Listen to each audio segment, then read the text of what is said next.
So, the New York International Auto Show just wrapped up this previous Sunday, and I got no footage of it because me and my friends just pretty much forgot to plan it out and get our tickets. Like, time escaped this. I don't know, hopefully we'll get out there next year. But in the spirit of the New York International Auto Show, why don't we talk about some new cars?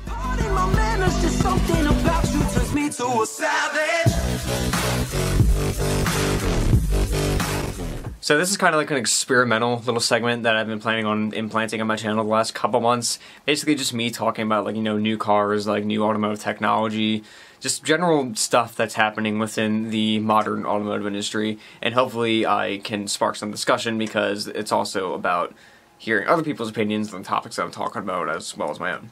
I'm drinking Mountain Dew Voltage out of a whiskey glass, what up? So with that being said, for this first episode of this segment, I guess, I've compiled just a little small list of some cars that I have found interesting that debuted at the NYC Auto Show. Also a couple that didn't debut at the NYC Auto Show, but actually just debuted like on the internet within this past week that I feel were worth mentioning in this video. Both for good reasons and a couple for some not so good reasons. Let's start this video off with the good, and by the good, I mean Genesis. If you're not aware, I'm sure pretty much everyone watching this video is well aware by now, but Genesis is a luxury marquee that was started by Hyundai back in, I think, 2015. And originally they had like the Genesis sedan, which was like their top-end luxury car, and they had the Genesis Coupe, which was just their sports car, and they dissolved both of those models to form the Genesis marquee. And since the launch of this marquee, they've released the G90 and the G80, and they're both nice, like, you know, they're nice luxury cars, like nothing really too mind-blowing, nothing that really caught my interest especially. But after watching one of Redline Review's videos, there was one Genesis car that really sparked my interest, and that was the Genesis G70. Now, when I was watching Redline Review's video, my first initial reaction to this car was, oh my god, that thing looks freaking amazing. So looking at the exterior of this car, to me, it's a very nice median blend of conservative styling and aggressive styling. You know what I mean? It's like not over-designed, but definitely not under-designed. Now looking at the front in this car, I really like the headlights. I think they just flow perfectly with the front end, they flow perfectly into the grille, and they're really aggressive looking, but also really classy looking at the same time. I like those little LED strips they have in the headlights too, which just adds a little bit of flair to it. I'm really a fan of the big, pronounced grille on the front of this car. I like the design of the mesh. I like the bright work on the mesh. I think that's the classiness that kind of complements the aggressiveness of the front of the car too.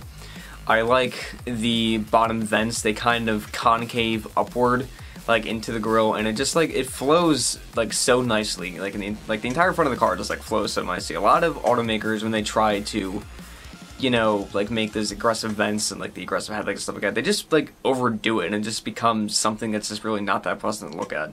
Like, Genesis got this right. Like, this is a really like pleasant front end to look at. Moving on to the rear end is definitely one of the more conservative parts of the car. I actually see a lot of inspiration from Mercedes back there, but nonetheless it's still really good looking.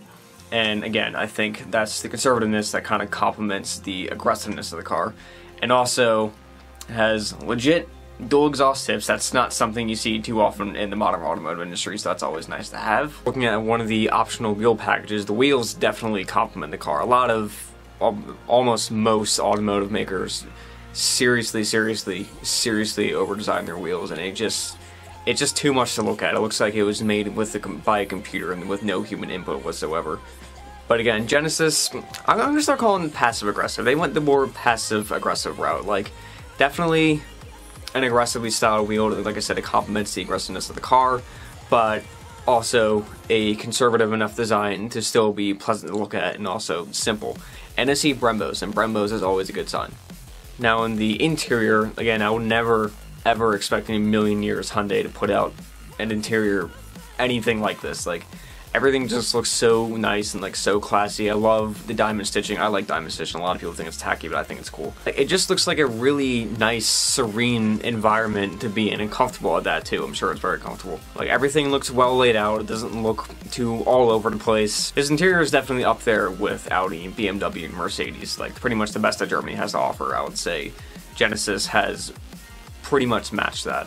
Again, do I know how the fit and finish is? No, I've never sat in the car, but from a image standpoint, it looks super nice. Now we get to the specs, and mind you that this car is actually based on the same platform as the Kia Stinger. It just has a slightly shortened wheelbase, but that means that it will also get the same 3.3 liter twin-turbo V6 that comes in the Kia Stinger. And that's putting out 365 horsepower and 376 foot-pounds of torque, matched to a 8-speed automatic. Not entirely sure what kind of automatic, if it's dual clutch or... I don't know. I'll find out eventually. And also an all-wheel drive system. But if you want to go for the lower trim, you get a 247 horsepower 2-liter turbo with rear-wheel drive. And I'm pretty sure that all-wheel drive is also optional on the 4-cylinder model. And the best part... Not that. Here's the best part. Genesis offers it with a 6-speed manual. Granted, you can only get the 6-speed manual in the 4-cylinder rear-wheel drive trim, but the fact that they even offer it to begin with is awesome. Like, that's a rarity nowadays, especially from a luxury marquee out of all things. But this day and age, I'm more than positive that we'll probably never see the 6-speed in the twin-turbo V6 model, and majority of the people who probably are going to purchase this car are probably just looking for a nice luxury car, so they're not going to opt for the 6-speed manual. But it's awesome that they even offer it. Now, if I had to guess, I would say that this car is directed towards the BMW 3 Series, the Audi A4, and maybe the Mercedes C-Class.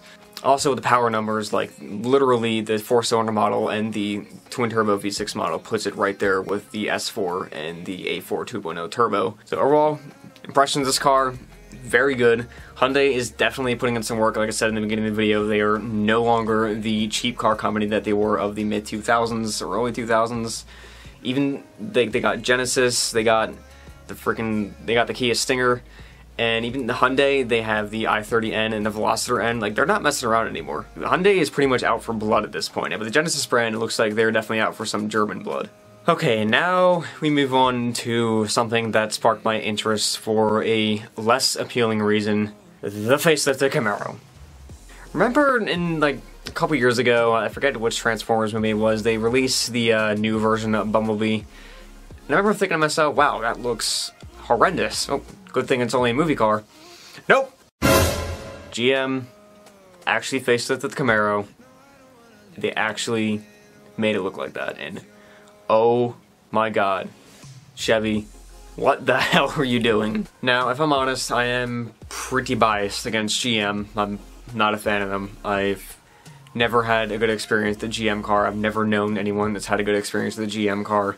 I think their cars are boring. I think they're cheap. I think they have literally one of the worst marketing teams on the planet, and I think they're desperate overall. Honestly, I may get some flack from this, probably not, honestly, but the only things that I like from GM is the Corvette, the LS, HSV, and VXR, and they have sold Opel and Vauxhall to Peugeot and Citroën. They have essentially killed Holden, as we know. The Commodore is not even a Commodore, it's a freaking Buick LaCrosse or whatever. And their decision-making skills have just been questionable, and the new facelift, the Camaro, really, really shows. This front end is the perfect example of trying way too hard in a design department. Like, I don't even know like what's going on in the front end. Like, you just have this. It's like they just slapped on this front trim just wherever they felt like it, and just kind of tried to shove things wherever it would fit. Like, I can't even describe it. Now, granted, not the first time that Chevy has tried some controversial design methods on the Camaro. Back in 2015, when they kind of squish the front end a little bit. People weren't so sure about that. I mean, that wasn't that bad looking. Then they had the weird taillights that everyone said was homologation to first generation Camaro, but on the 2015 Camaro it looked like a Honda Prelude taillights, and a couple weeks ago I was driving at night and I literally thought that a 2015 Camaro was a Prelude from a distance. Moving on to the back end, it's not as bad. Still a little weird looking. You can definitely tell that the taillights are derived from the Corvette because they have regained their kind of split. They're more of a split housing instead of just one piece. Now, looking at the RS, like the base model, it's not as bad looking as the SS. Still not good looking, but not as bad looking as the SS, which I don't get. I mean, it's like, you want more power, you want a more fun car, so you're gonna go with the SS, but it's almost like you're being punished for going with the SS by having to drive around with the Camaro with this god-awful front end on it. I figured they would make that vice versa, if anything, but no. I mean, I don't know. I'm just trying to wrap my head around their design methods with this car. Convertible is a Camaro convertible that never looked good, so it's nothing new. I'm sure, I mean, it's going to get a big beefy LS. I'm sure it's going to get a Z01 model. I'm sure it's still going to be a pretty badass performer on the track as far as a Camaro goes, but just with that front end, I don't know. I don't think there's a single person on Earth that thinks that that's good looking except for GM's design team. I don't even know GM's design team thinks this looked good. It feels like they probably just designed it in a CAD software blindly and it just slapped on whatever came out. Alright, I'm done roasting it. If you're a GM fan, I'm sorry if I offended you, but like, how could I not talk about that?